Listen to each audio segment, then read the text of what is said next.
either live by the gun or you die by the sword.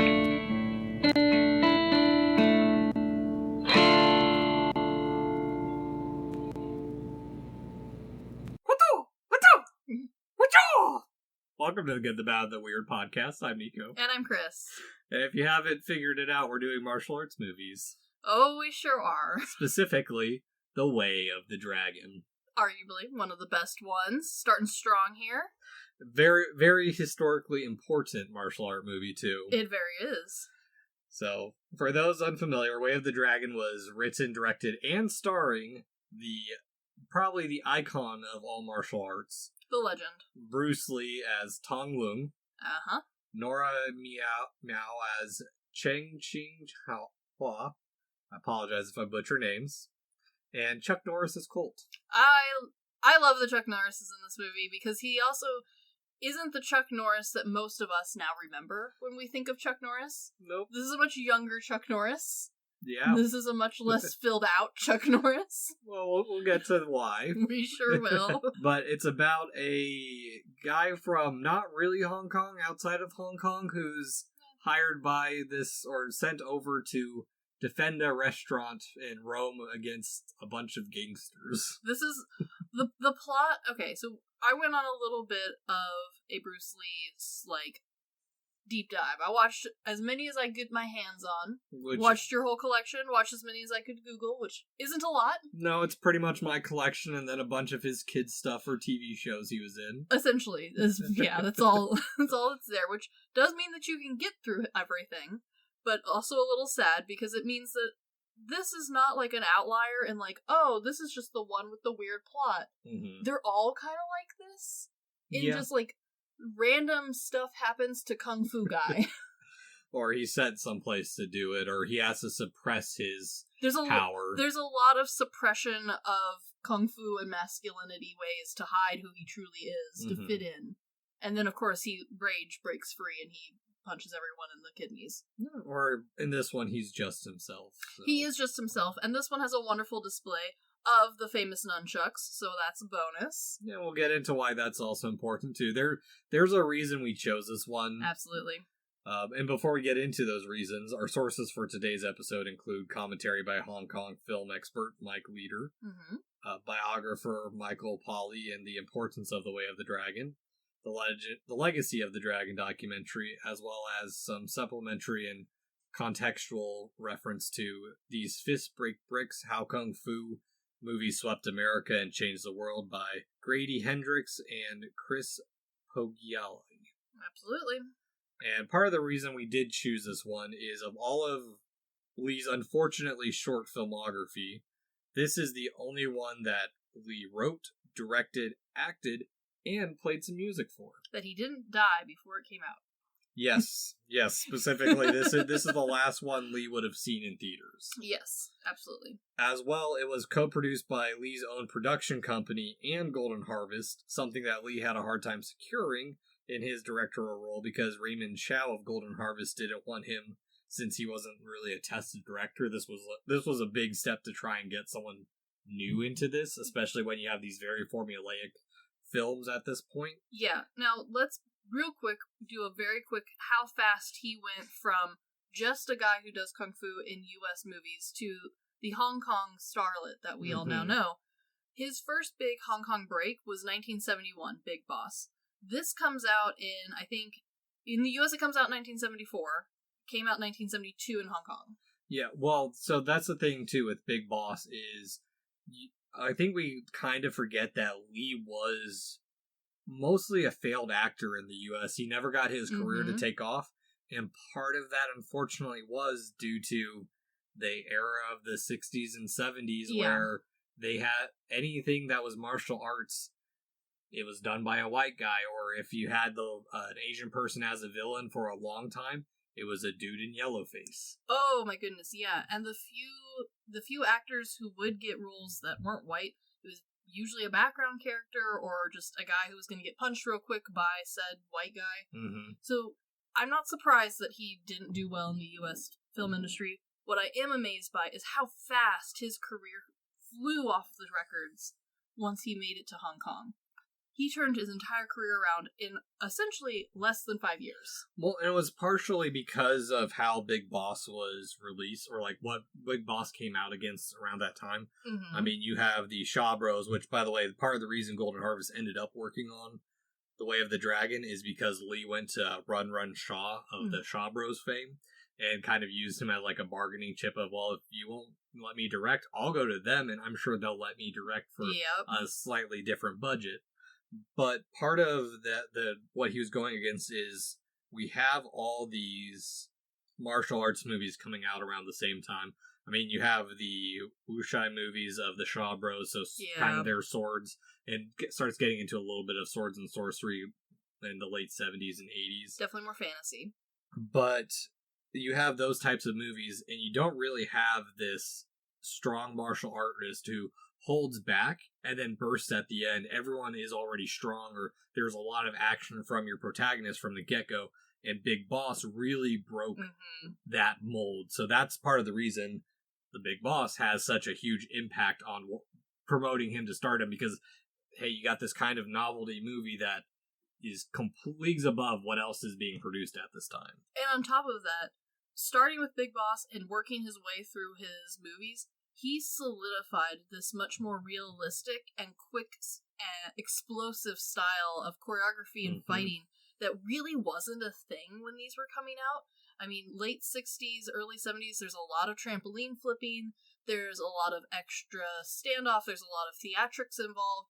It's not quite as bad as what we see now, where there's just full-on wires and physics be damned. Or it's a heavy cuts of, here's one scene where, okay, we get a couple punches, then we cut to the other person punching back. There's a lot of almost old Western styling in how things were cut, where it was a lot of, like, snap to this, now quickly go to this, now fly back to this, oh, reuse that shot from earlier. And we'll see, especially in this movie with his directing, how he was definitely influenced by some of those. There's a lot of, like, the quick cutting, and especially close-ups on certain, like, facial expressions, or a zoom in real quick, or a holding of a pose a little longer. But he really solidified this quick, explosive action style that didn't just happen at the very end of the movie, but really continued and kept that pacing going. And I think this movie really solidifies that. His other movies definitely have it, but this one you really can feel how influenced he was on how keeping that pace, and then also matching that Western style with this. Yeah, you have that vision of, hey, he wants to do this kind of Eastern Western flick that... And, I mean, this one really solidifies how well he understood both of his audiences for this. Oh, very much so. So, Chris, before we really get into The Way of the Dragon, what are we drinking today? Well, in this movie, despite there being a restaurant involved, they really don't have a whole lot of options for us to drink from, so we have tea. Some good vibes tea. Delicious. Cheers. Cheers. Yummy. Very, very good tea. So, The Way of the Dragon opens up with an airport rendezvous that, well, before that with credits, but I think the credits are interesting because they don't really give much away, and they're more of like this visual action of like people traveling in a dragon just to kind of like hold you over while it's telling who's making the film. I kind of like these. This is an early 70s movie, and especially with comparing it to a Hollywood film versus a Hong Kong film, 70s pre-credits were usually either really boring and dry, or almost like in the way of the movie starting. There was a lot of trying to get the movie going. We were moving away from having the beginning credits at all, until later in the 70s and 80s, where we just kind of dropped the habit and moved to having them all at the end. This one, they feel like a nice little opening. Like it's not as aggressive and in your face. It really fits much better in line with a lot of other kung fu films at the time. And that makes sense, because, again, this is he's basing a lot of this work, because this is his first directorial debut. He's really only done a handful of kung fu action films at all, so if having this baseline kind of sets the tone that at least I feel somewhat familiar with what I'm getting into. Yeah, and I think part of that too is because the way he films it, I mean, you do see it in some of these other martial arts movies. You can see the influence of the spaghetti western, where we have these close-ups that are reminiscent of The Good, the Bad, and the Ugly, but in this case, it's just an awkward foreigner being mean-mugged by this old lady, which honestly, I don't know why she is so so intent on staring at him to the point that she has to be shaken out of, like, this stare down. Yeah, I'm not sure. I did read one review where someone talked about how this movie's such a good example of having the awkward foreign experience, especially pre-technology, and I do agree. But man, this lady's, like, really making eye contact here. Yeah, making it awkward. I think probably what it's supposed to do is set and establish that as a Chinese person, he is out of place immediately from this. And it's not just the fact that she's mean mugging him this entire time. It's when he goes to order food that he's got this, like, level of pride that he doesn't want to be like, oh, I'm untraveled, even though we are obviously seeing he is. But he orders all the soups. And, you know, I get it as someone who has traveled quite a bit. You don't want to be that awkward outsider. Oh, for sure. And I love that there is, and this is kind of a trend with all of his movies, none of them are meant to be void of a time period. They are aggressively early 70s. But that kind of makes the rest of this movie make so much more sense. He's traveling. There isn't a way to order, like, to, like, quickly Google and see, like, oh, what do I do? Like, there's travel books weren't as big of a commodity. You had to, like, pre-buy them and read them before you got to wherever it was you were going. This movie is also a delight to look at because it's so aggressively 70s. I mean, don't get me wrong, in this opening few scenes, there are some technical issues where the camera's heavily out of focus. The technology is maybe not the strongest, but it is so fun to see a movie that wasn't afraid to be such a specific time period. The hairstyling is so over the top and aggressive. It's not even costuming. I'm sure it was just the everyday clothes that people brought, and they're like, bring your nice stuff, and we'll add a few details here and there as needed. Yeah, well, and on top of that, like, there is comedy to this movie too. Usually when we talk about Bruce Lee movies, there's this idea of super seriousness, and I think that more so comes from the movies that he wasn't directly in charge of. I agree. So you get to see Bruce Lee styling a little bit more in this movie, and it's a subtle comedy too. It's not a ha ha ha laugh in your face like kind of Jackie Chan has his more outward comedy, like classically Fist of the Drunken Master and his Young Hyena movies. But in this one, Bruce Lee takes that comedy and makes a point with it, where it's showing his determination and dedication within this of like, okay, he's ordered these soups, he's gonna finish the job. And I think this really solidifies the slight difference in Bruce Lee's character that he developed for himself as Bruce Lee on film. From his previous roles, because he had created this shift away from the kung fu hero just being a heroic good guy to, like, a very, like, topic of masculinity and what that looks like. And I think this is, like, his perfect version of it out of his filmography, because he has that chance to show the little bit of humor and lightheartedness while maintaining a very serious and, like, focused individual. Well, you can also see it as a continuation of his martial arts philosophy, where he's rejecting these tried and quote-unquote true, tested Chinese martial arts methods that you stick to this form, you don't deviate from it, whereas he started being his philosophy, that whole be like water, where it's all about just moving with the flow, adapting to your environment, adapting to your own style. Like, yeah, you might have some basis, but start incorporating other things that we'll see later on, and why this starts to become a little bit more iconic, because it's not just the traditional martial arts weapons we see in other, like, Shaw Bros movies. He starts blending styles heavily in and this. we will get to those as we come to those fight scenes for sure. And even as the movie progresses with his first encounter with Chang Ching, it's a bit awkward, and she is completely unimpressed, but he's confident all the same, which kind of starts to, like, put them at odds, because as far as she knows, she's waiting for this older martial arts expert, and instead she has this fresh-faced country bumpkin who doesn't know how to order soup. And I also love that his character on a few, like, there's like 2 or 3 times where he has to correct her, where he's like, oh no, not expert, novice, and she's like, you need to be an expert now. Yeah. We don't have time for that, let's go. Yeah, and of point as well, the actress who portrays her, Nora Miao, is important because she's one of the first women to have a multi-film contract with the Golden Harvest Company. Mm-hmm. Granted, it's another company that I'm not super familiar with, but I know they got big in the 70s because they did more international films compared to like the Shaw Bros. Yeah. And I will admit right away, I don't know that much about Golden Harvest, and I haven't seen as many of their movies. My repertoire is currently mainly with the Shaw Bros. Once you branch out, I think you'll run into them a lot more than you thought you would, but 70s.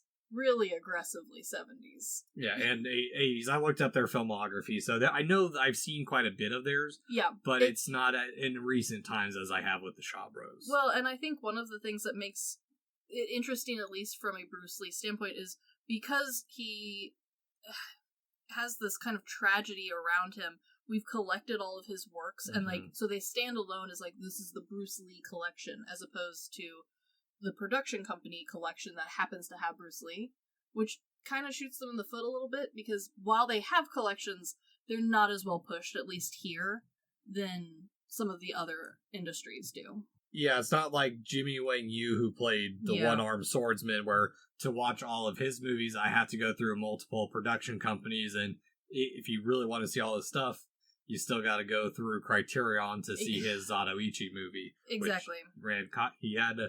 He went around copyright infringements to do that movie. Nice. Yeah, no, I mean, it's bittersweet. We don't have a whole lot to watch, so it makes it easy to bundle, but we don't have a whole lot to watch, so it makes it easy to bundle. It makes it a little sadder, too. It does. But also, I do wonder if that's maybe some of the appeal of Bruce Lee is... We never got to see the elder years like we have with Jackie Chan and seeing some of his stuff fall off. Exactly, and unfortunately, whether or not it's maybe a good mindset, people like a tragedy and a bit of a mystery, and Bruce Lee is perfectly that. Mm-hmm. But I also like that in this moment, too, while we know he's an outsider within this country, this encounter shows that he's an outsider with his own people. He's a bit of a country bumpkin for what they want or what they're used to. I like that this was something that a lot of American Chinese fans liked about Bruce Lee originally, was that he did a really strong job of representing that duality of being both an outsider in your own country and an outsider to your home country. And so it was something that made him very popular in America, not just in Hong Kong, even though in Hong Kong he was big. There was that... He was still an outsider because he was from the U.S., and that's where he was trying to make it big. He was the new guy on the scene for the big boss. Like, when we talk about Bruce Lee, he died at 32. He was at the tail end of like the action careers for that era. Like, for most people, yeah. I mean, there's very few. It's recent years that people have done an action career as long as what we're now seeing. Yeah, look at Jackie Chan. Which every time he does a movie, we're all baffled that he's still doing his own stunts, because it's unheard of to be going this long. To be fair, a lot of his Chinese movies, he's not doing as many stunts. He's leaving that to the younger cast. And he's definitely moving away from as many movies with stunts. There's definitely been a big resurgence of like more serious films that don't require jumping off of airplanes. But it is also interesting to see that, I mean, Jackie worked with Bruce Lee, so it is interesting to see, like, spotting him in the background of a couple of these movies is always fun. And then also seeing Bruce Lee and getting to see, like, what it looks like to be cut off early. You wonder if maybe we would have gotten a new, like, a longer lineage, or would he have stuck to that tradition of kind of retiring around the 40 mark? Who knows? Who knows? But I also like how this movie presents us with the problems that the issue with the restaurant and the gangs isn't told through a way that Tong should know. Yeah. It's he doesn't know the issue, so it's getting him caught up and us getting caught up again. It's that same writing style with like in Dungeon Crawler Carl, where Carl's explaining something to the group, even though Carl knows it. It's explained to everyone else so that we, the audience, aren't left out of the plan. Also, something that I like about most Kung Fu films, and especially a 70s Kung Fu film, and this movie does a great job, we are given enough details to be like, oh yeah, of course the mob is after you.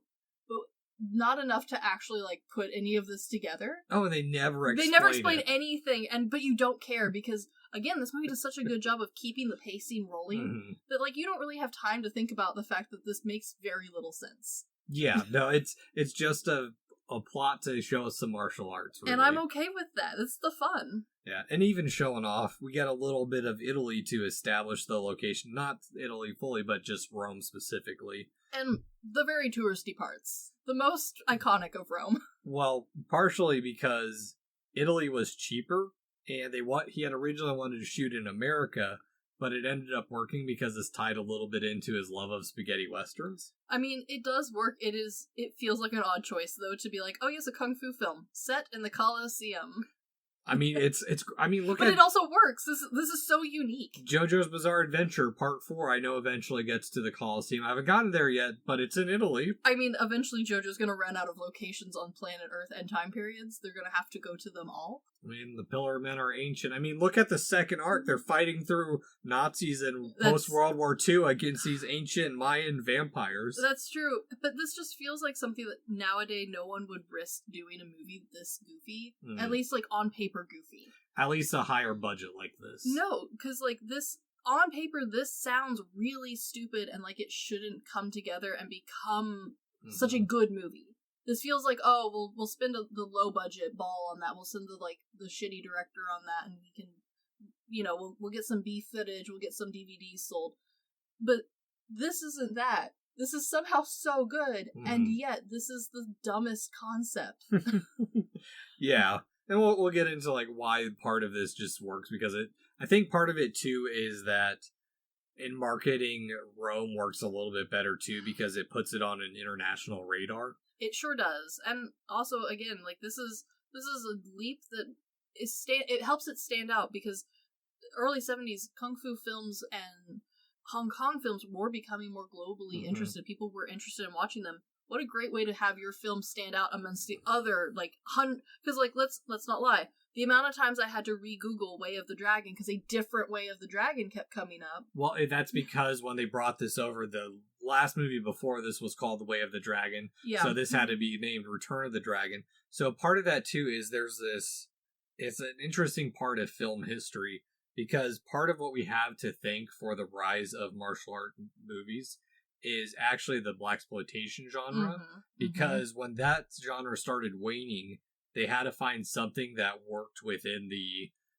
for the inner city. Yeah. And what worked was these martial arts movies, because as you get towards the later era of the blaxploitation, there's a lot of movies that become just very racially stereotyped. And so the martial arts movies become, okay, it's one Chinaman versus another Chinaman. There's no race about it. It's just cool martial arts. And so we start to see that because of that vacuum of profitability, we have this kind of exploitation of martial arts movies that they start flooding the market again, that lasts for a few years. And Bruce Lee just happens to be in that part of it where... And the perfect timing. Perfect timing, but also at a part where his ends up being more serious, and it doesn't have to be... It's not edited and recut and redubbed to be dumbed down for an American audience, or just shoveled out for, hey, we need something this weekend, what do you got that we can just slap together? Absolutely. And also the ability to have just the right people working with him on his movies. Because, I mean, we've talked about Chuck Norris, who, for our American audience, is the longest standing name, but in all of his movies, in just even background roles, we get people who end up having these long and impressive careers that some of their first acting credits is background character Bruce Lee film. Yeah. Well, I mean, that's a good starting spot. It's a great starting spot.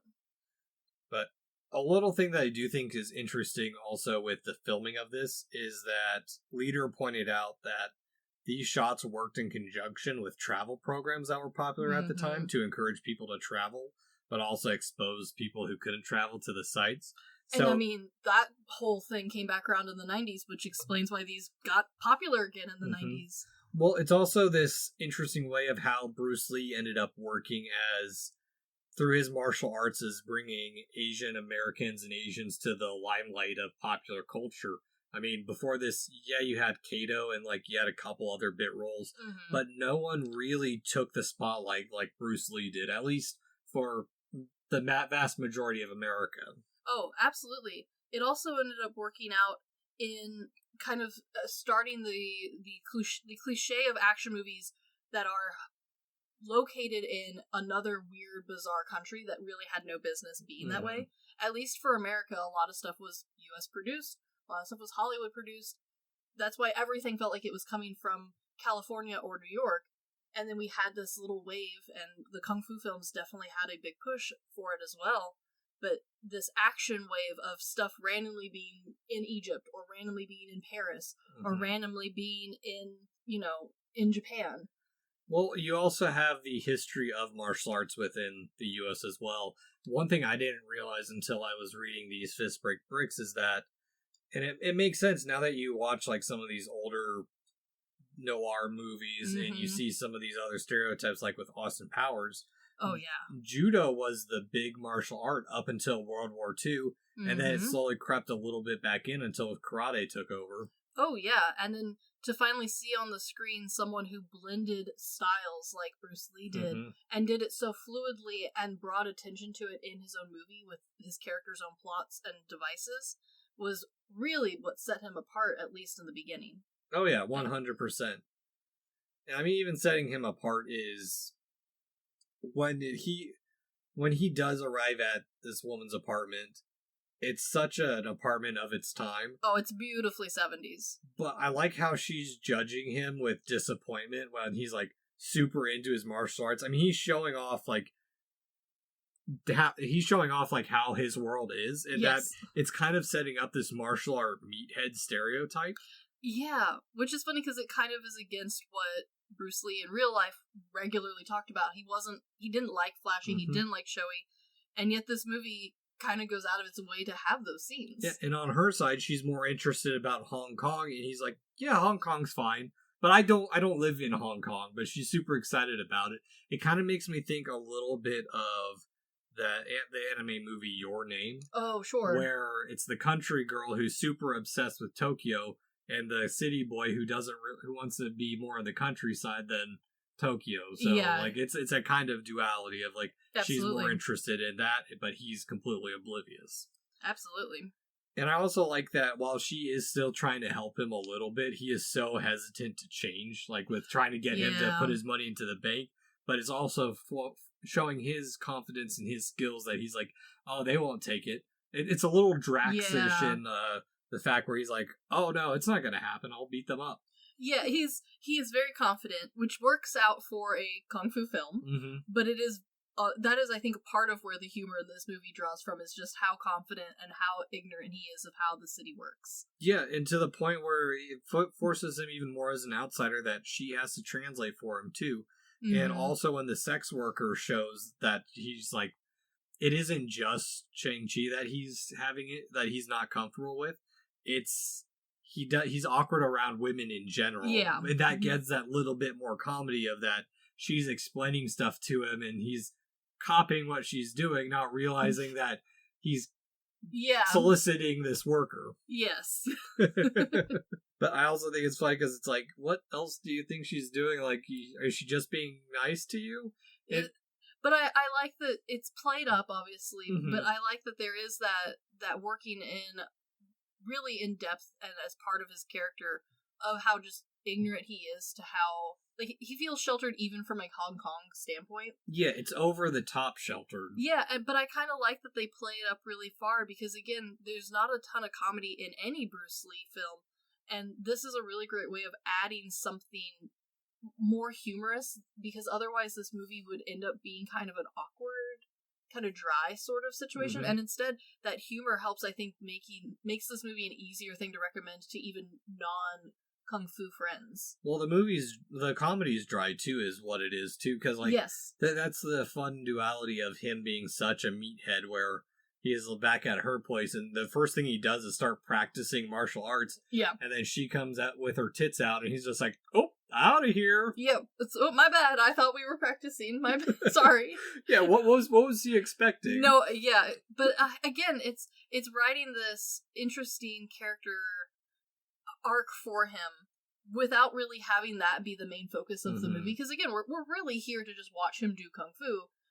But it does give him a little bit of some growth growth to have of like, well, look how awkward you were at the beginning of the movie. Now look how less awkward you are at the end. Not a lot, but a little bit. Just a little bit. And even when they return to the restaurant, like, the uncle is so curious about Homeland. It makes it think of like, okay, well, he's talked about the Homeland so much. Yeah, I'm sure it's been blown out of proportion a little bit. Yeah, how long has his daughter been away from everything is like to the point of like that maybe she doesn't remember what the Homeland's like.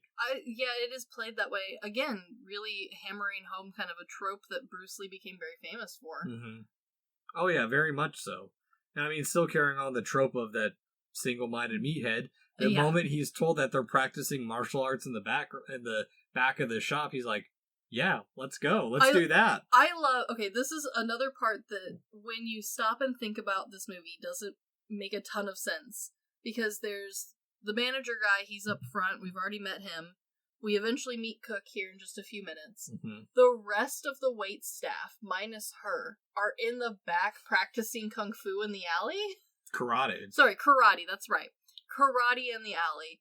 No one is putting together roles. No one's helping get, like, set tables. Mm-hmm. No one's waiting for any customers. Literally the entire staff, minus one person, is in the alley practicing their moves. Yeah.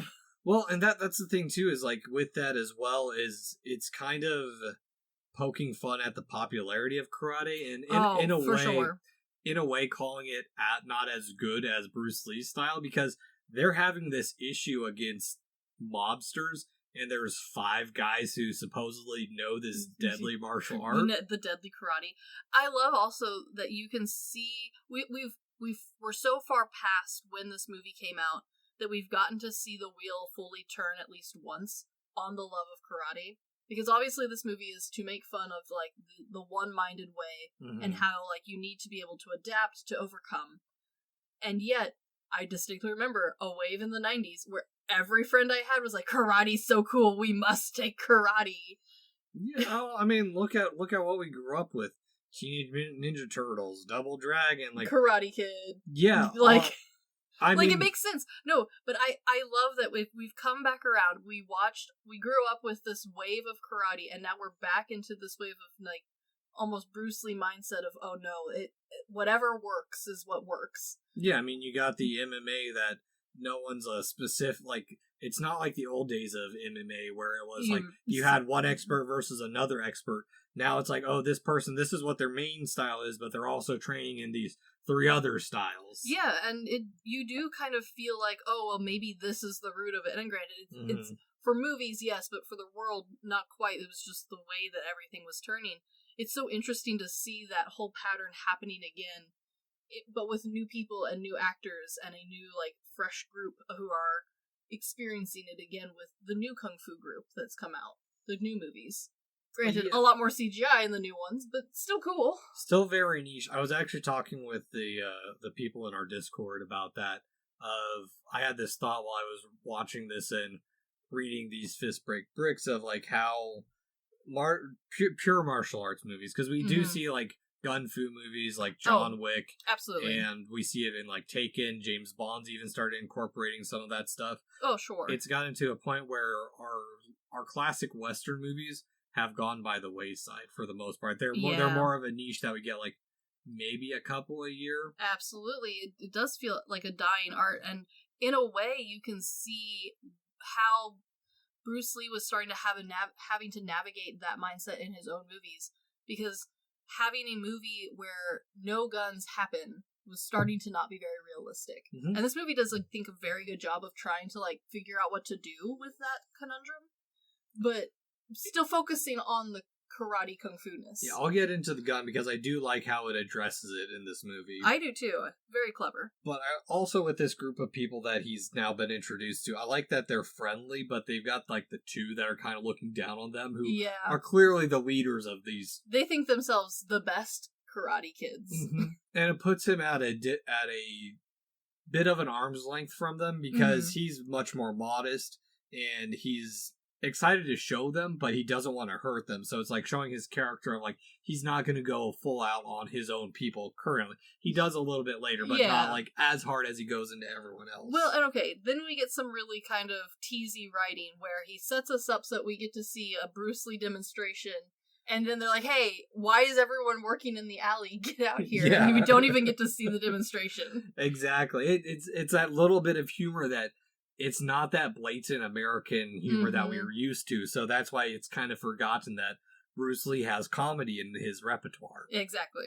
And even then, like, because it goes from this to the humor of him going to take a shit with the door open and standing on the toilet like it's a squat toilet. Yeah, another cultural gag, which is fun.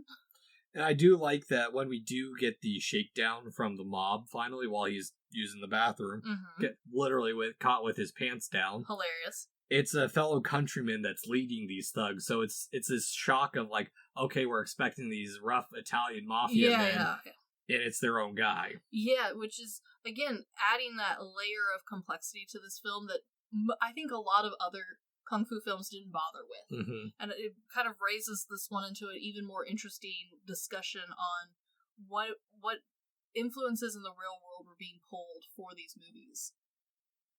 The stereotypical mafia. It is very stereotypical mafia, but it's done with just enough of a twist for there to be a discussion of, well, the mafia is not always some other dude. Sometimes it's your own neighbor sort of situation. Yeah. Which does make it more interesting, I think. Well, and part of what they do is the purpose of them busting in while he's in the bathroom, it gives us pressure to the story, but it also gives us more of that teasing us of like, okay, well, he's not there to immediately take them out.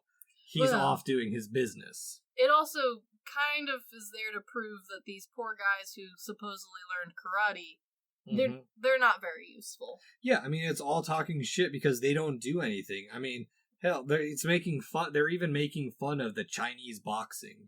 And I do love that, kind of to really hammer home the uselessness of it. The amount of any actual karate that happens in this movie is minimal, despite the fact that Bruce Lee did know karate. Because they get thrown around. That's the whole purpose. Is it's that karate in this context is completely useless if you don't know how to apply it properly. Yeah, and so I love that we really like over the top hammer that home. To then it makes the Bruce Lee style shine even brighter once we get to that scene. Yeah, and what it also does too is it gives us this opportunity to save him from using his skills on his fellow countrymen as the first time we see him use this. Having the hesitancy. Yeah, even though he's pushed as the outsider. True. And I do like that this is the part where Ching Ching really changes her tone too. Like, it's a very hard, like, ooh, neuron activated. Yes. But I also appreciate that these thugs definitely just showed up to beat up on some Chinese men. True. Yeah. I mean, again, you can't think too long and hard about the actual mechanics of this movie. No. But that's okay. Yeah. But it gives that time for Bruce Lee to finally shine when he does take them out back. I mean, hell, he beats that one dude and takes him out, sits on him, and then takes others out in a sitting position. Which, I mean, on paper doesn't sound cool, and yet Bruce Lee makes it look really cool. Well, and I think part of what it is, too, is something Leader pointed out is that it's because Lee thought that everyone was too skilled in the classics, meaning that either the henchmen were too good or the hero wasn't good enough. So now we have this guy taking out, like in a video game, these are like tutorial bosses that this dude is so experienced, or these are supposed to be these high-level enemies. This guy takes them out like they're nothing. That's true. And again, he gets creative with the moves. It's not classic just hi-ya karate chop. We get multiple eye gouges, like a throat punch. Well, you have that comedy again of he knocks this dude out and then sits on him. Yes, like there's so much more to the choreography and action of this movie than a lower budget or lower effort kung fu film. Well, and that's another thing that was pointed out is that compared to other martial arts movies that do a lot of like the fancy footwork of, oh, you see the feet and then you see the blades dancing with them. What this does is Bruce Lee specifically chose full body shots so that you could see the entire action of what was happening throughout the movie, instead of like how we've talked about in American movies, Yes. how they're edited compared to long shots of Chinese martial arts movies, where it's cut up in like, okay, we get a couple movements, then we move back, and then cut again, and just make it look like it's going fast when it's really a couple movements. And it's something that we see in a lot of the people who studied under him later. Mhm. We see it with Jet Li, and we see it with Jackie Chan. Like, this is something that people didn't think would work, because you have to be good enough to do this on film and potentially do it a few times. Yes. Because you might have to do this take a couple times. Mm-hmm. And that's really hard to do, especially for someone whose style is so quick. And especially if you're a stuntman, because Lee was known for hitting his stuntmen. Yeah, and you can tell. You can tell which scenes we got hit in, but they look good. Well, and I've seen a couple of places where they try and explain it away, is that's kind of what the Hong Kong style was, is that you would hit your people, like, because you were fighting other martial artists, whereas like these people, these thugs that he's fighting, as far as we know, they're just extras or just dudes. Yeah, they're just actors hired to take these roles. Yeah, and don't get me wrong, I know that with the choreography of a lot of fight scenes, some contact is inevitable, like that is planned for. You learn how to like roll with a punch sort of situation. It's like in X-Men when Mystique said, "Oh, I have to be closer because otherwise I can't see him with these contacts. I'll kick him in the face." And then when they fold, she actually kicks him in the face regardless. But also like to be kicked by a supermodel. Oh no! Oh no! Oh darn! Harder. But it is one of those inevitabilities that because this level and speed was so unheard of. These movies were not yet the international sensations that kung fu and martial art movies eventually became out of Hong Kong. That eventually we start seeing an entire line of stuntmen who are like, they perfect that art. Like, they work specifically with other martial artists so that they know how, like, all right, you're gonna karate chop me in the throat. Here's how I'm gonna try and not die. But that wasn't. We hadn't quite yet perfected that. So, like, there's multiple scenes where you see a guy get hit and you think, wow, that's some really good acting. And then you have to remind yourself, probably not acting. Probably actually got hit. Actually got hit, but it looks good. Yeah. But it is a turning point for Tong as a character, because now everyone is ready for this one-man army. Absolutely. And again, he looks so cool doing it. But it's also kind of a funny thing, too, because if you think about this is all his first day. Yeah, his first day, potentially in Italy. Yeah, well, first day in Italy. I mean, he's had 5 bowls of soup. Oh god, he'd be so sloshy. He's seen some titties. That's, a good start to your day in Italy, I guess. He's almost had someone watch him poop. True, and he didn't understand the toilet, which is a traveling nightmare. Yeah. Maybe, like, a lot of people's worst fears. And now he's just beat up a bunch of Italian thugs. Can you imagine eating 5 big bowls of soup and then having to do any of these activities? I mean, there's hours in between, but also his metabolism, probably. I hope for his sake, because I'd be so sloshy. I mean, he's only 2 years younger than me at this point, or maybe 3 years younger than me at this point. That would end me. 5 bowls of soup alone would be my death. But I do also like that while they're celebrating, he's still on high alert. Like, he's worried about the guns. I mean, and honestly, that is a good thing to worry about in the real world application. It's not just a martial art movie. It's kind of like what they play on in Indiana Jones, where the guy does all the sword movements and he just shoots him. Yeah. Okay, but that is where you can see the smarts behind a Bruce Lee written and produced film, as opposed to just one where he's starring in it. His previous 2 movies, while very good, there wasn't any attention to like the real world details that would have happened. This one, we're starting to bring in a little bit more realism with, like, hey, we know that guns are a thing, and, like, they're not going away. We're not going to be, like, magically getting rid of guns. Well, and it also sets it up as a more modern martial art movie, instead of it's no longer the my praying mantis style will beat your crane style. Yes, and on top of that, it kind of helped pave the way for a bit of a middle ground action and martial art film style that became really popular with a lot of crime and cop style shows, where like people still knew kung fu, they still knew martial arts or karate, but also guns. And this movie, I think, really helped like show that you can have both and you can handle this situation in a way where it's realistic. It feels like this is a understandable situation in fear, and yet the kung fu can still be the main focus. Oh, yeah, very much so. I mean, hell, this, even when he starts working on his projectiles, again, good thinking ahead and a way to work them back in later on. But it's showing that for them, the Chinese way is the right way. It's we should follow back to our roots, and I mean, it's all praises for him now. Yes, absolutely. But also, like, what they do show off too is the gi. Yeah. It shows that these guys are less built than him too, which is it's a nice little way to show that they're still fit, but they're not like to his level. Okay. Because even though, like, when we do get the demonstration on them, it's his basic moves are too powerful for them. Okay.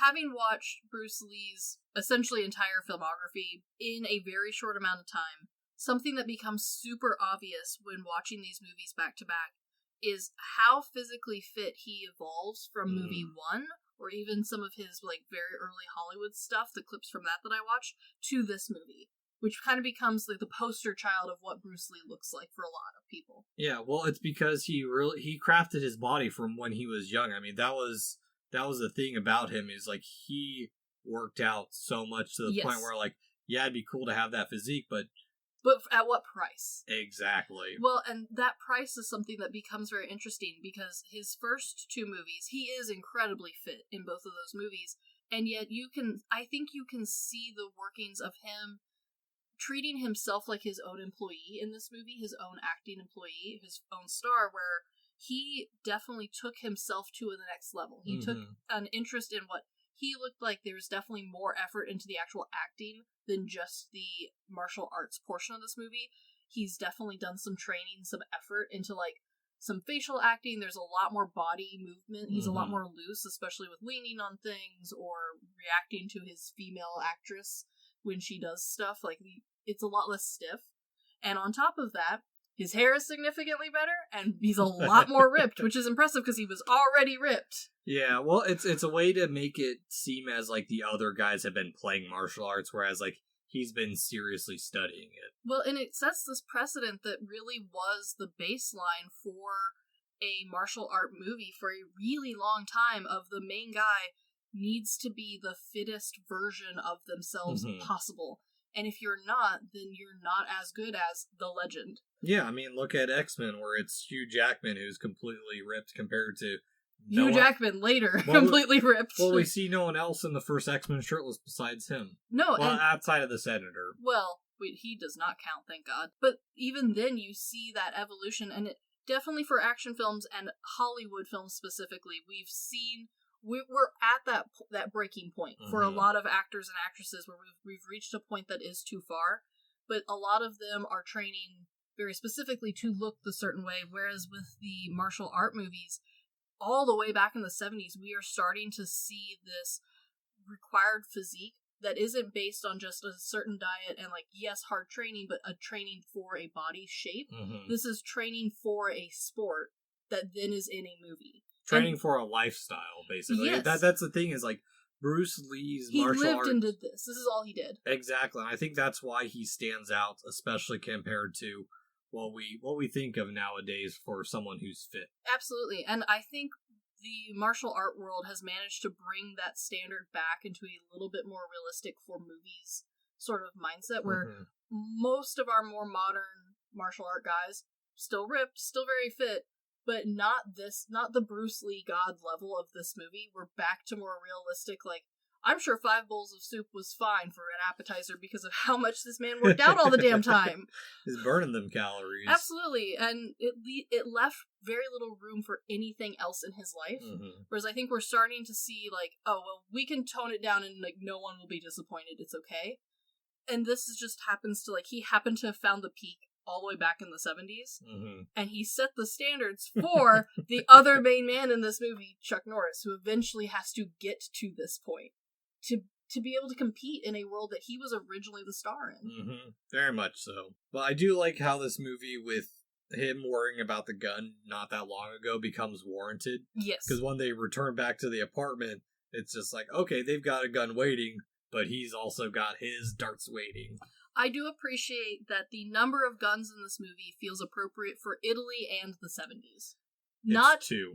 Not everyone needs a gun. There's 3 guns. 3 guns is plenty of guns. If this had been a Hollywood film, everyone would have had a gun. Yeah. And that would have been too many guns. But I do find it funny because, like, he takes the gun and then he just tosses out into the street for some Roman street urchin to pick up. Okay, not only does he toss the gun out into the street for it to just be found, again, guns are illegal in Italy as far as I'm aware. At least in the 70s. Pretty sure. I don't know. Pretty sure. JoJo's got them in the 90s. Okay, well, JoJo does not count. But also, he has a dead man in his girlfriend's living room. No, he's not dead. He beats the crap out of him and sends him back. He does not send him back. He drags his useless corpse body into the hallway, pushes him out the door, and then closes the door. And we assume that man gets up and leaves. Well, we know he gets up and leaves because he shows up at the big mafia guy's Yes, place. He does. He's hanging out unconscious in the hallway, just on the stairs. I mean, what are you expecting him to do? Toss him down the stairs? I mean, it's kind of implied that that's what happened. It's not. He just closes the door behind him. Okay, you have an unconscious villain in your house, and your options are to just put him right outside your own door and close the door and let him stagger home from there. Yeah, I mean, what else are you gonna do? Toss him out the window with the gun. But that's death. Problem solved. Beat him up hard enough, he's not gonna come back. Oh, I mean, that's what they hoped they did, but they left him outside the front door. What if they need to go get groceries or something, and he's still out there? What if their neighbors are like, huh, look at that. Look at this man in the hallway. It's late at night, Chris. People have been off of work and grocery stores have been closed. It's 3. It's Italy. They're all out drinking. Yeah, no, exactly. They are going to be home any minute. Yeah. Yeah. Also, again, do not look at the actual mechanics of this movie too hard. They were not thought through. No, because even, like, the head honcho is really cheesy in his own way, but he works because, like, he's just like, yeah, he reminds me a little bit of the head anchor the news guy in Spider-Man. Yeah. Jameson, where he's get me that Chinese restaurant. Oh, yeah, they keep saying his name over and over again, and at no point does it feel the same level of, like, intensity. Mm-hmm. Because he feels like he has, like, a really normal name, even though I know no Chinese naming conventions, but he doesn't feel like he has, like, Jason Bourne style name where it like strikes fear into the hearts of his enemies. It just feels like, oh, get me Tommy Tim. Mm-hmm. He's over at the Chinese restaurant. He works there as a waiter and their bodyguard. Oh, very much so. But I think it's an interesting comparison from these past few scenes to going from him being this badass to being this, or Bruce Lee's character being almost this monk type trope where he's showing off his body and his lats. Yes. And then he does like this little meditation after looking at a kind of sexy painting. It's that little bit of comedy that's added of like he's so dedicated to being a meathead that it's like I cannot be distracted by women. Be gone, thought painting. Okay, and it really leads into that 90s karate like thought process of like the only thing is karate. You can't distract me, winch. Yeah, it also doesn't help that Ching Ching's like super into them where she's like looking at him all doughy eyed. Okay. And he's like, "Oh, are all these dumplings for me?" And she's like, "Yes, I've got more if you want them." Okay, and here's the other thing that makes this one the worst is out of all of the big movies from him, all of the ones I binged, she is by far the cutest side chick in any of his movies. And this whole character shtick is that he's like, oh no, I am both stupid and in love with karate. Like, dude, stop. At least the other man touched the other woman's shoulders on the side. It was like, I do love you. Almost as much as my master. Like, oh god. He's close to losing his hair and running 5K a day, 100 push-ups, 100 sit-ups. Just a banana in the morning's alright. He so is. And that's one of the joys of watching these movies, is there's so many characters that definitely were pulling from these Bruce Lee characters. Because there's the obvious ones. There's the like clear one-to-one ones that we all know and think about. But there's all these other characters who you see this acting and you're like, there's no way someone watched these movies and did not immediately think, I'm gonna put this in my own stupid, super-powered character, or my own action character, or my own kung fu karate-based character. Yeah, I mean, looking at some of like the older mangas like Kenshiro and Fist of the North Star, Hell, where it's like very obvious, it's like one to he is- one. Yeah, Bruce Lee. I mean, hell, even Naruto. Like, let's not lie. Well, I'd say Rock Lee is more Jackie Chan. Well, no, it was Jet Li, but like that.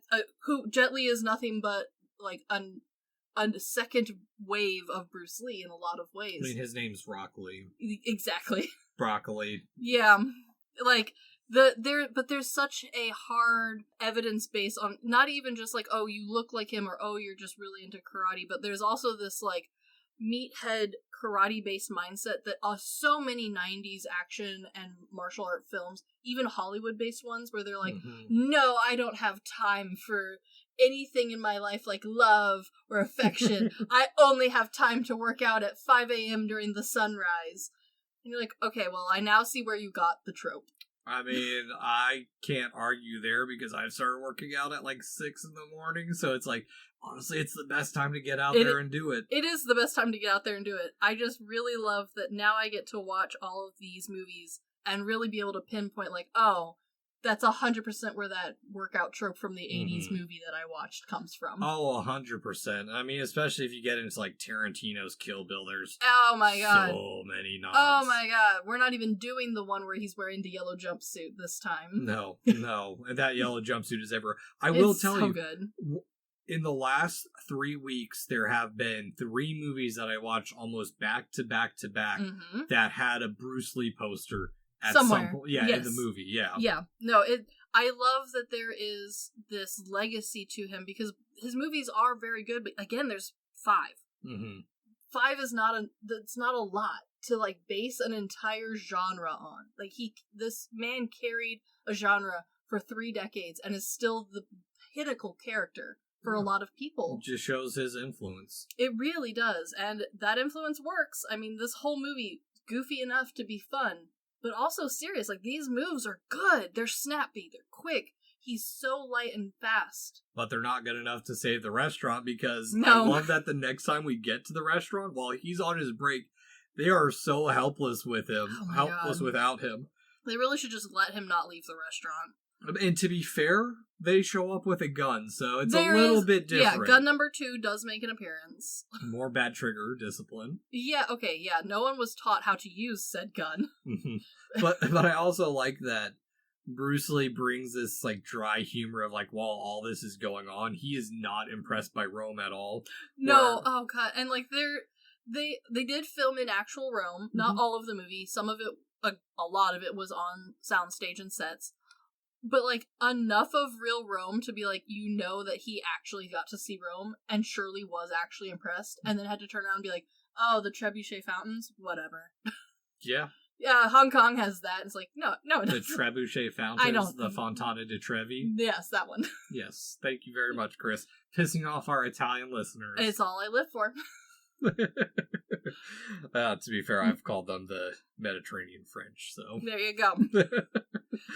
But I like that there was this comedy of, like, she's so much into the romance of, like, oh, isn't this so great? And she's so over the moon, and he is so not. Oh, he's just so, I don't know if he's oblivious or if he's just that meat-headed where he's just like, this is all a waste. You could be selling these as apartments. It's like, this is one of the most Chinese developer comments I have heard someone say in a martial arts movie. Okay, but I do think that this movie, from a study of what made him famous in both the US and in Hong Kong and China, this is like a really great example of having 2 very strong, like, points that were really important to be pushed and part of movies that, like, were, oh, this is what we're looking for.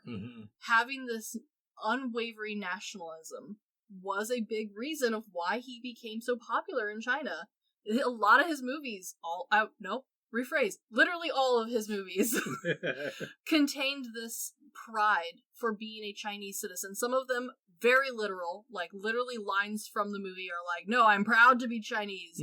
F you Japanese guys coming into my karate studio. Well, and think about it at a time in U.S. history where it wasn't cool to be a minority, or it wasn't in vogue. And I mean, we talk about some of that stuff where, like, the rise in popularity of Eastern Asian culture And honestly, he is a contributor he to is that. 100% a contributing factor to the interest in Hong Kong and China in general.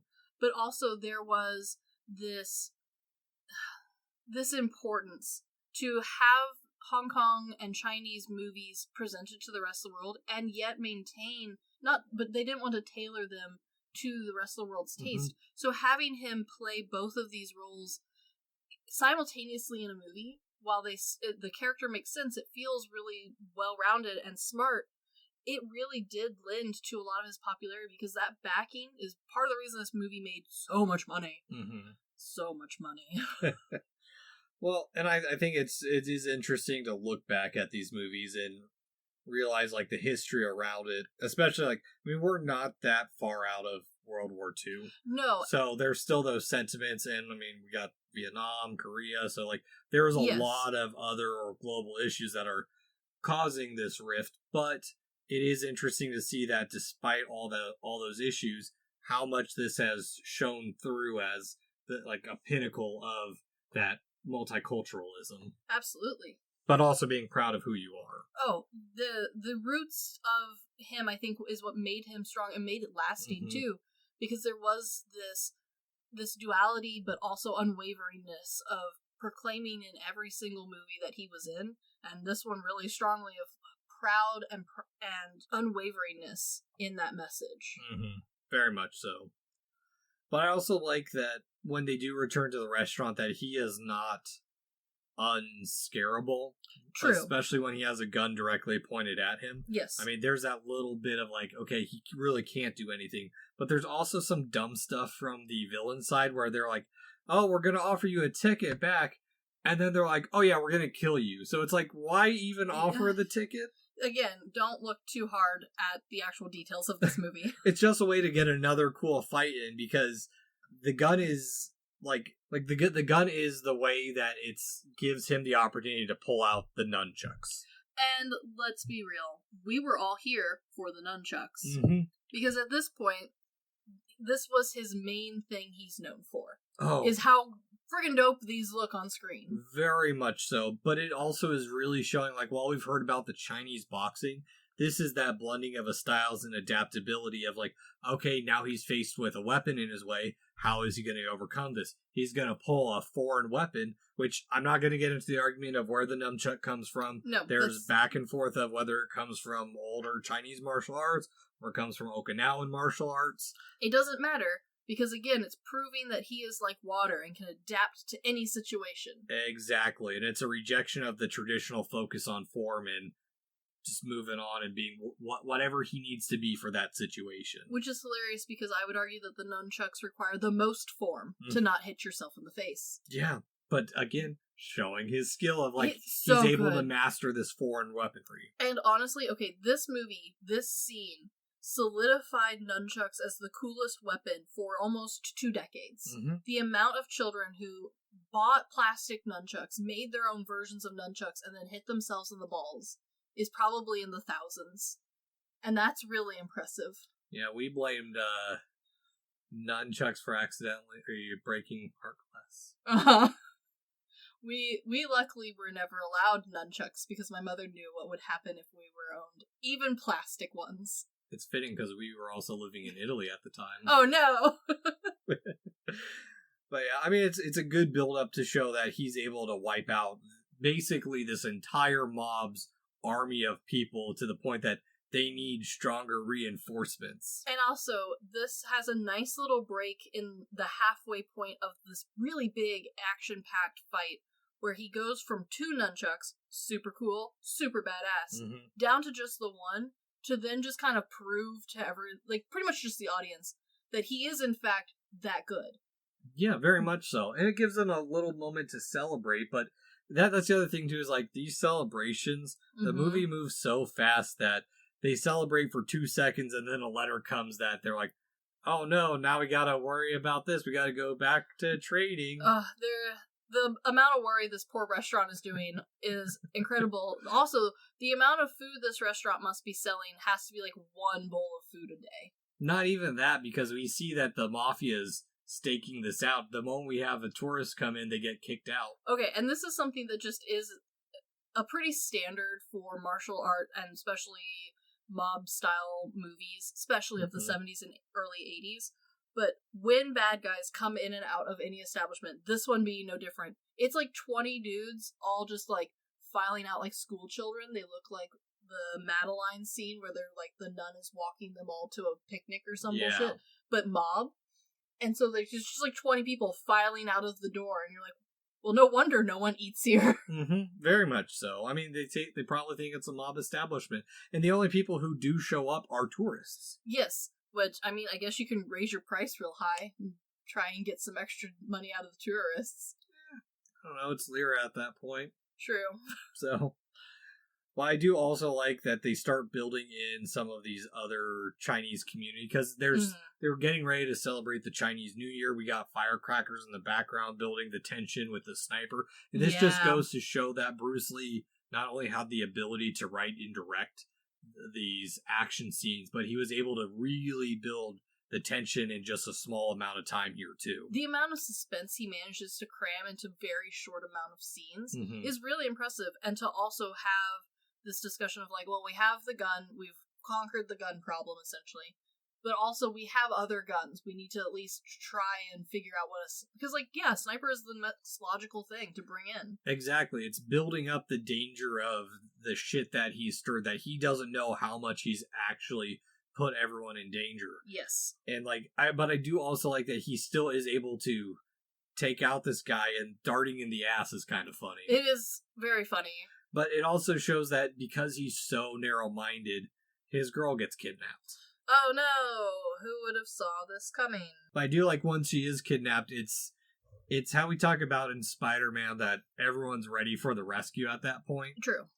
And even the non-fighter chef guy is into it. And so it's this it's gone from this kind of friendly rivalry between, or almost more of a teacher to these young guys, to, well, actually probably to people roughly his age. True. To them, like, blending their styles to work together.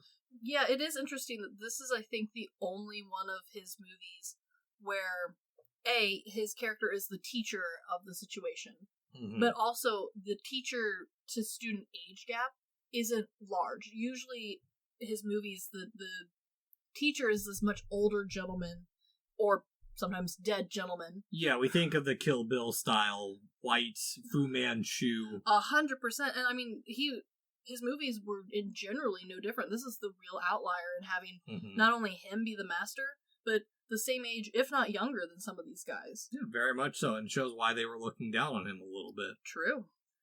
But I do like, because they come and save her, that they have to get America's best.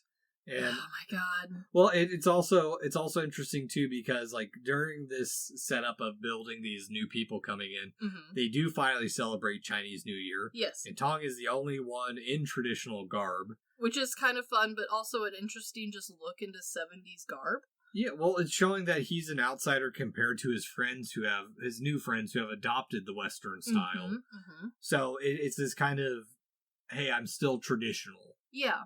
And it's a very interesting bit of time capsule piece of looking at clothing and styles and traditions that have changed over the years. This is a really interesting example of like what on film felt important enough to try and include. Yeah. Well, it's also another dumb, relaxing moment, because they get sent somewhere else real quickly, and it's no one ever has time to sit down in this movie. No, but they go so blindly that it's like, this is kind of suspicious, everyone. Yeah, but again, it's such a trope of a martial art film to just have everyone run headfirst into danger that it would feel a little weird to not include that. Oh, very much so. But this is the final time that we get to see, or finally the time we get to see the man himself. Oh my Chuck God. Norris. Oh God. Which, fun trivia. Yeah, tell me about him. This is Norris's film debut. I can tell. And it's also, when he arrives, that arrival shot, that is his actual flight in the room that they filmed, and it actually held up people getting off the plane. Oh my God, that feels correct. Also, yeah. I love that they inadvertently named him the most American stupid name possible. Because his character's name is Colt. which at the time was really just kind of to be a cool name. A name that they could never have predicted would become synonymous with every silly little boy name on the planet. Well, I think it works because it's like he's named after like the Colt 45. No, again, it works perfectly. It felt really like clever in this movie. Like looking back on the 70s, it was already a name. It's always been a name, but it also felt very clever of like, oh, well, of course, you know, the final boss is named after a gun and he's going up against martial arts. Like it all feels clever. It just accidentally became a meme-ish name. Yeah, it's like Trolls 2 where Niblog is just goblin backwards. Yeah. It felt smart like that, and then unfortunately it devolved in 2025 into a joke. Very much so. But I also like that there is this interesting kind of anti-Japanese message in Bruce Lee's movie, just a little bit. I don't know. No, I would not say a little bit. I watched Fist of Fury. That's a lot of it. Well, in this one specifically, it's a little lighter in its tone. Fist of Fury is very direct. Because when Norris shows up to the big boss's place, he bests the Japanese guy, and he's the unifying force. It's the American that puts down the two foreign fighters. True. Because one of them's his student, obviously. But... yeah. I also like that, I mean, granted, eventually Norris becomes the action hero that we all remember him now as. Mm-hmm. But he is so different because, again, this is his debut. He hasn't built that repertoire around him yet, and he's so grounded in his background, which was actual martial art fighting, that he doesn't have that fantasy to him that he does in his later movies, where with Bruce Lee, all of his fights feel so grounded. It's very fast, it's very punchy, whereas Chuck Norris eventually ends up way more in the fantasy genre of like impossible strength, impossible feats, over the top performances. And so watching him in this film where he has to, like, this is his first role and he's really pulling on his original career of actual fighting, that makes it honestly, I think, more interesting than some of his later ones that feel almost silly. Yeah, I mean, I'm gonna admit, I really don't know much of Chuck Norris's filmography. I don't think you're missing out. I've seen this, I've seen Silent Rage, and I did a written review on another one that I can't remember, where it's basically The Exorcist with... yes. Or not The Exorcist. The Omen. Yeah. With Chuck Norris. Yeah. So Chuck Norris did not want to be what many WWE fighters turned actors became. He didn't want to become that. He's been very outspoken about the fact that he takes himself very seriously. Good for him. He has unfortunately become that, though, despite his best efforts. Yeah, I mean, Walker Texas Ranger didn't help. No, and granted, a lot of it is just, especially fans, see it as fun. It's just over the top. He is the American adult karate kid with kung fu flair. Fun. It is very interesting, though, to see such an early start, and granted, he hasn't built up the pecs that he later becomes kind of known for. He's not as manicured as he eventually becomes. He has a very specific hairstyle that eventually just is Chuck Norris. Okay. Hard to miss. And to be honest, he looks very young. He hasn't styled himself yet. He hasn't become the character Chuck Norris. That's just his name at the moment. And he hasn't perfected his own version of these fantasy martial arts that he later kind of brings to every movie. But that's the thing is, you say fantasy, but like of the big ones, Chuck Norris is actually a martial artist. Like he is hella talented compared to like. He is incredibly talented in martial arts. He has that background of reality, but he manages to be in films and place himself in situations in those movies where there is kind of that trampoline jump flips sort of action that other kung fu movies outside of Bruce Lee, especially late 60s and early 70s, were well known for. Like, that was the genre before Bruce Lee. And Chuck Norris really kind of continued on that, but in an American version. Not necessarily a bad thing, but totally different than how Bruce Lee eventually took it. Yeah, I just wanted to put it out there that, like, of the three big white martial artists of this era, like movie-wise. Yeah. Chuck Norris, Jean-Claude Van Damme. Oh, Jean-Claude Van Damme. Steven Seagal. Jean-Claude Van Damme, good stuntman. Yes. Steven Seagal, Steven absolute Seagal. fucking shill of a human being. Yeah, also, eventually, Jean-Claude Van Damme only was remembered for his splits. Yeah. Which, I mean, cool, but unfortunate, because he did do other things. And Chuck Norris, eventually, despite him working on many films and having his own martial arts studio, if I'm remembering right, where you could, like, learn the style, or I don't remember. There was advertisements you could, like, sign up for him online, sort of nonsense.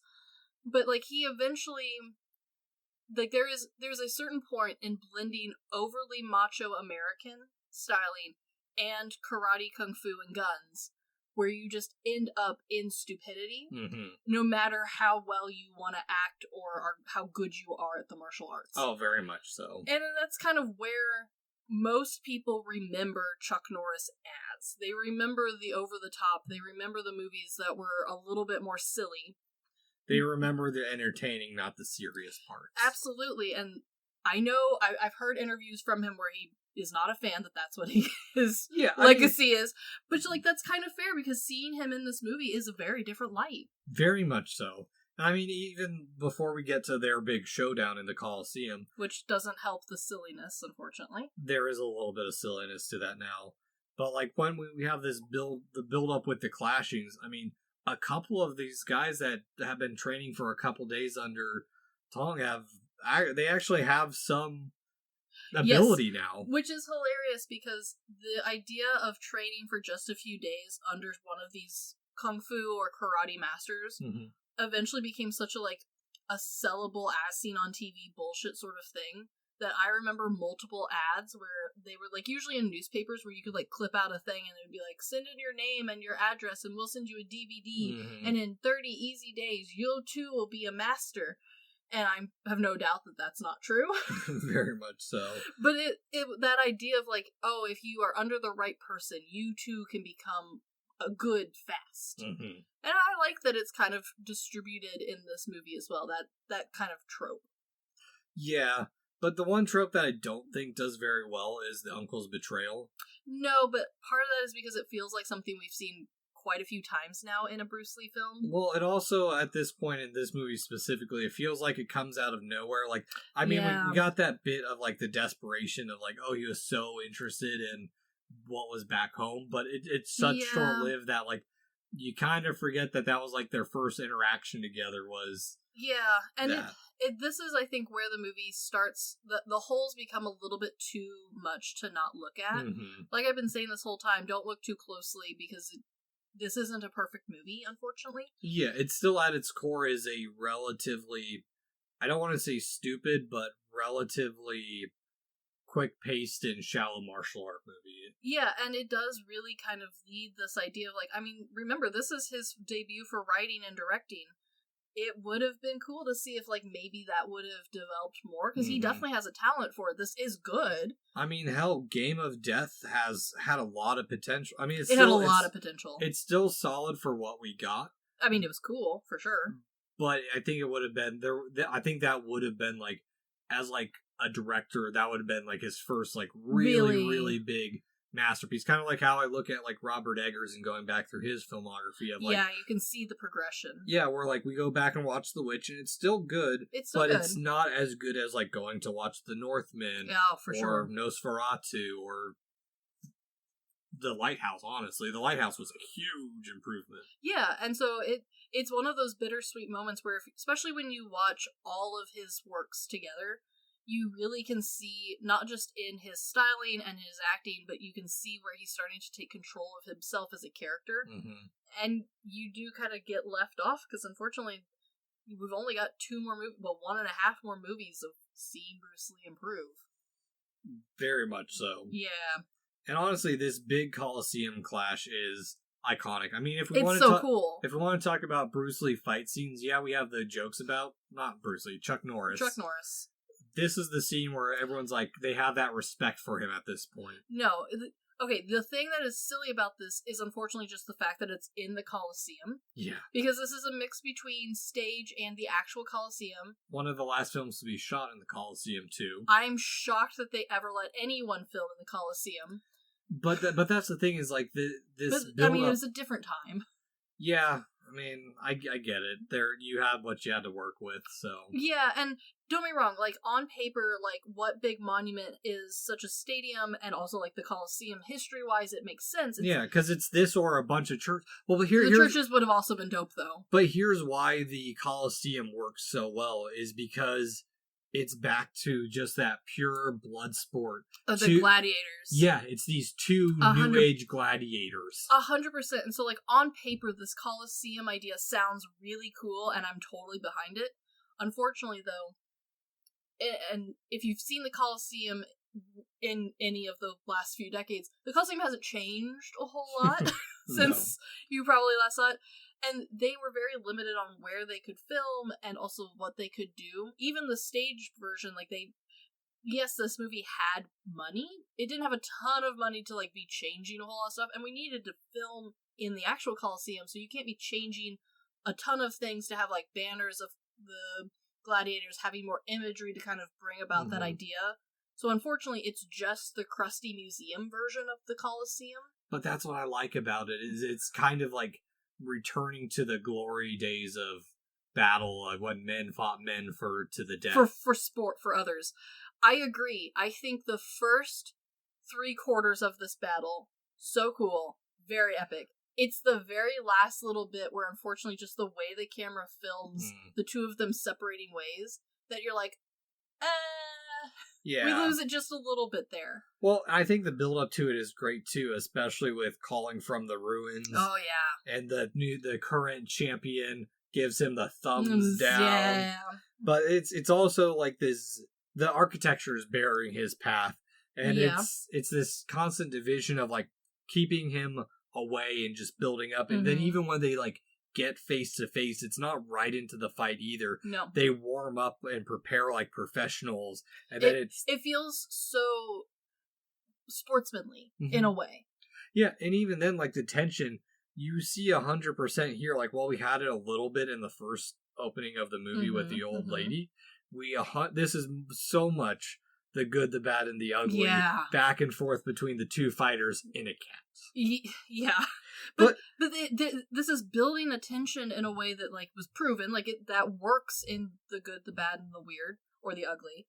But it doesn't have the humor that, like, having it go on too long generally causes. But it does have the humor in it, too. It's because it's the cat there who's the third unnecessary spectator, and also serving as like that high noon bell to start the fight. Yes, and at the same time, it does build a good tension because, again, this is Chuck Norris's first like debut. You only would have known about him if you were into the actual sports, and then you would have known who he was.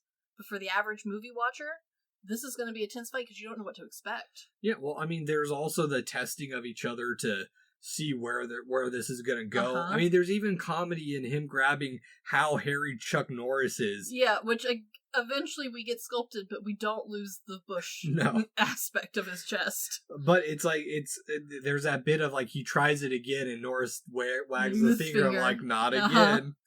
But that's the thing too. It's more than just a battle at the restaurants now. He has an actual equal. He's been beating the crap out of all these people up until this moment, and that's why this is so great, because it takes him crippling this man to actually overpower him and start using that guy's style against him. Well, and by moving this fight outside of the apartment or the restaurant, this really feels like it's finally Bruce Lee against the entirety. Like, if he wins this fight, the entire city is safe in a sort of sense. You know what I mean? Like, we've expanded the stage. Yeah, and even the way he ends up killing him, like, you have this kind of sadness to seeing this warrior fall, because it almost at a point feels like Tong is playing with his prey, kind of like a cat. Oh, sure. But not really. Like, it feels like he doesn't want to do this, but the other guy forces him into killing him. Well, it plays back to this idea that Bruce Lee talks about a little bit, while, especially for his first two films, as what he was looking for to establish his style of Kung Fu, was that he wanted it to be restrained, masculine, but not to be overly violent for no sense. Mm-hmm. And so this feels like him having to conquer that part of his style, because you have to have violence in a Kung Fu film. That's the point of a Kung Fu film. Yeah, it gets to the point of, we've seen him, he's too good for everyone else. He has to have that one final match against someone who is almost his equal. Exactly. But it's also that respect that he gives out at the end of covering the body before he's like, oh wait, I still have other people I have to take care of. Oh yeah, this wasn't the only guy they sent. No. But the uncle deserves his fate with getting shot. And yeah. I like the little bit of him trying to throw the darts at the last gun. Yeah. But in the end, like, it's not even really him who saves the day from everyone else. True. It's the police. Very true. But it's also kind of funny, too, because the way this movie ends after that, the kind of, like, epilogue to the story of, he's like, oh, I'm needed elsewhere. It's like this wandering traveler. It's a very Zatoichi ending, which I know Bruce Lee was a fan of the Zatoichi movie, so it's fun to rewatch this, because honestly, it's been probably a good decade or so since I watched this movie, and in between that time, or like really, really watched this movie, between that time I've watched all the Zatoichi movies, and I've actually finally watched The Good, the Bad, and the Ugly, so like, see it. Yeah, exactly. It's fun to see these ties and everything of like, there was the potential of like him maybe never being like Tarantino 100% in the genre, but you can see him pulling from these genre pieces into making something unique and interesting, kind of like how Sukiyaki Western Django ended up being this weird culmination of Western samurai Yakuza flicks. Oh, absolutely. And I love that it calls back to other popular Kung Fu and martial art films of the time, where having this little bit of an open-endedness left the idea that maybe this character, if it was popular enough, you'd have a whole line of movies starring this one character, just in different situations, usually in different locations around the world. That was kind of the popular thing to do, was like, oh, he beat the Coliseum, next see him at the Eiffel Tower, sort of nonsense. And I like that he left that book open for himself. He never got to do anything with it. I mean, his span was so damn short. But I like that there was that layer of hope when he was setting up his career, in like, well, if this does really well, maybe the studios will want me to bring this guy back. Yeah. No, 100%. I mean, it definitely builds it up of like, there's more to what this character could have been. Yeah, but I'm also not disappointed that, like, this character, like, I don't desperately need this character to continue. Yeah, it felt like a very smart beginning movie for himself. Yeah, and it doesn't get to the point of like the 26 Zatoichi movie where you're just like, can we let this guy settle down for like a half of a movie? Can this guy please have a house to like vacation at sometimes? He eventually does get laid though. Yeah, that's, I mean, 1 out of 100 things this poor man deserves. Yeah.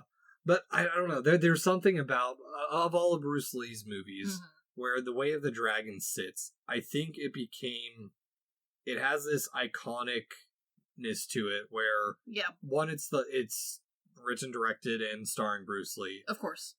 But it's so steeped with who he was as a person and the legacy that he left behind, because in a way, his last two movies, feel a little overshadowed by his death. Yeah, I definitely think Enter the Dragon, while a fantastic movie and I love watching it, you watch it knowing that this is the last, like, true work from him. And that he never saw it premiere. Yeah, and so I do think there are some rose glasses when you watch it that makes it really hard to just sit and watch it from a very critical eye. Whereas with this one, it feels like there's just enough of a breath. It's not too early in his career. We're not at the end just yet. And so you feel like you have more room to see with less fog than what potentially I think the other ends of the spectrum show. Yeah, well, I think it also holds its popularity in part because of how iconic Chuck Norris has become. We have these... Sure. It's easy to go back. Well, it's a movie that we have these now two pop culture icons clashing. Oh, absolutely. And don't get me wrong, while it is fun to see some of the earlier works like Fists of Fury be able to point out Jackie Chan in the background. Big Boss. And no, he's in both. Big Boss. Oh, is he? He's in both of them. Okay, I only knew about like the Big Boss part where he smacks him on the head with... That's definitely the better role for him to like put on his IMDb credit page. But no, he's in the background of Fists of Fury as one of the student fighters as well. It's been a minute since I've seen that one. Well, he's like in it for like a half a damn second. Yeah. But even then, the ties that he made in the short amount of time that he was in Hollywood, but then also in Hong Kong, I mean, there ends up a lot of these people who briefly were in it or worked with him, even in this movie. We barely touched on it, but the list is long of other people who go on to do a lot of stuff. Oh, 100%. And I don't know, there's something with this movie that regardless of technical issues and some of the stuff we make fun of, it's almost like it feels a little bit like the pureness of like an instructional video. Oh, yeah. Of like showing how strong this ability is, because we don't ever see it falter of like being weak. Oh, absolutely. I think it really solidifies his kung fu style that he was hoping to create with the realism, with the masculinity, but also leaving that heroicism and also the physical humor in, which eventually evolved, and we see how Jackie Chan took that to a new level and really changed it to make it his own style. Very much so. Like, this is such a good, I think, starting point if you are interested in the, like, kung fu film in general, because there's so many that then also come back to this one as examples or references, or even just, like, the base workings for it. Yeah, I mean, don't get me wrong, there's plenty of others, and I mean, we'll get into it a little bit next week. But, like, yeah, this movie is, in a way, the crowning achievement in a genre that would fall a little bit to the wayside and get flooded into the market with cheap direct-to-video dubbed versions, where that's some of the only way we can get some of these off-brand Chinese movies or off-brand Hong Kong movies is a very poorly dubbed version of them, which pisses me off a lot of times. Yeah, and granted, it's sad that there is such a short amount of movies to, like, go through for Bruce Lee, but at the same time, it is nice that they are all compiled into one place, and, I mean, we have one version of the collection, and it was great. It had a bunch of extra commentary. Some of the commentary for listening to some of the movies was a little on the dry side. Yeah. The Fist of Fury one was a little hard to get through, won't lie. But the overall amount of stuff that has been collected around him makes the rest of the genre feel worth it to dig out the honestly very bad dubbing that we usually get, because you feel like you have this insider knowledge because of all of the work and love people have shown to the Bruce Lee films. Yeah, and not just that, but after his death, the Bruceploitation genre that came out after that, where, I mean, honestly, we don't really have too many stars like that. I know in these Fist Break Bricks, to bring up that Marlon Brando had that too as well, but like in the martial arts world, there's been no one else like Bruce Lee, partially because, again, the suddenness of his death and dying way younger than we would have wanted. Yeah, well, and also, despite the fact that, with the exception of one movie where he had one iconic costume, it was fairly easy for a lot of people to, like, try and physically represent him, as far as, like, getting the same haircut as he has in a couple of these movies, or wearing just kind of the generic stylings and hoping that people would be like, oh yeah, it's like that Bruce Lee film. I like to think that the distributors are like, oh, these white people won't know the difference. They think we all look the same. No, I 100% think that was like part of the plan for some of these, because his fighting was really what made him stand apart, and unfortunately to have such a short amount of movies with him in it, like, yeah, I have no doubt that there was a time right after his death where they're like, well, we'll throw out a few more with guys with bowl cuts and see if anyone takes the bait. And I'm sure people did, because, like, yeah, you get hooked. You want to watch a whole bunch of these in a row. There's not that many to watch, though. Oh, very much so. So, Chris, at the end of it, what do you recommend? What do you rate Bruce Lee on the good, bad, weird scale? For me, this movie is just good. Yes, it has technical difficulties that make it a little bit bad, and yeah, there's definitely some like beginning director errors that I think if he had had time would have been ironed out as he had more experience. But they're not enough for me to say any part of this is bad or weird, because at the end of the day, the amount of like effort and time put into this was really remarkable. Yeah, and I think I'm in the same bit, because while I joke at some parts, and yeah, there was a bunch of stupid parts to this too, I genuinely love this movie. I mean, it's nothing but a good rating for me. I mean, there is that heartfelt story to it of it's just a man trying to save his restaurant. Not even his restaurant, just his adjacent family's restaurant. There's that purity to his character that we don't ever get to see solely. That it does make me think a little bit of like One Punch Man, where he is almost invincible outside of that fight at the end. He manages to maintain that heroism that other like action or martial art films gloss over. So then, do you recommend The Way of the Dragon? Absolutely. This movie's so good. I don't think that you have to go down the long rabbit hole, and really not that long of a rabbit hole, of all of his works and a bunch of other kung fu films to understand the in-depth implications of any of the styles or people involved. Because it's such a good film by itself. You can totally just watch this one and really enjoy it without having to watch any of the background material or hear any of the commentary. Very much so. I definitely recommend this movie. It's a classic and a pinnacle for a reason. I do also recommend, if you want extra, definitely look at these Fist Break Bricks, because there is a lot more recommendations that they have than I could ever give. Like, oh yeah, they had some great ones. Yeah, like I watched martial arts movies when I was younger, but I didn't really get into them until the last 5 or so years. And as much as I love martial art films, and kung fu films especially being one of my favorite genres, unfortunately a lot of the names get really close, and it makes it kind of hard to just off the wing recommend things.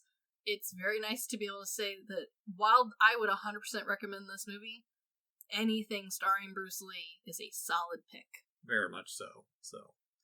But I do wish kind of in our planning we had stuck with Bruce Lee a little bit longer, but we do have one more martial art micro-review. We sure do. A different style. Very much so. I mean, it's iron fists that are sure to break bricks before we sink our teeth into spooky season. Oh, I'm excited. I'm ready. Very much so. But anyway, this has been the Good, the Bad, and the Weird podcast. Thanks for listening. Peace.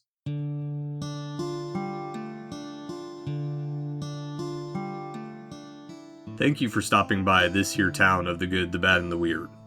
We appreciate your listenership, and if you want more of our takes in your life, feel free to check us out on social media at The Good, the Bad, and the Weird Podcast, or TGTBTW for short. As well, if we missed a fact, your favorite part of a movie, or just have a suggestion and want to reach out and say howdy, feel free to email us at tgtbtwpodcast@gmail.com. And feel free to join our Discord at The Good, the Bad, and the Weird Podcast, where we talk about movies, just share random banter here and there. And always check out our podcasters, streamers, or any other content creator we shout out in our episodes. We really appreciate it. And as always, thank you for listening. Peace.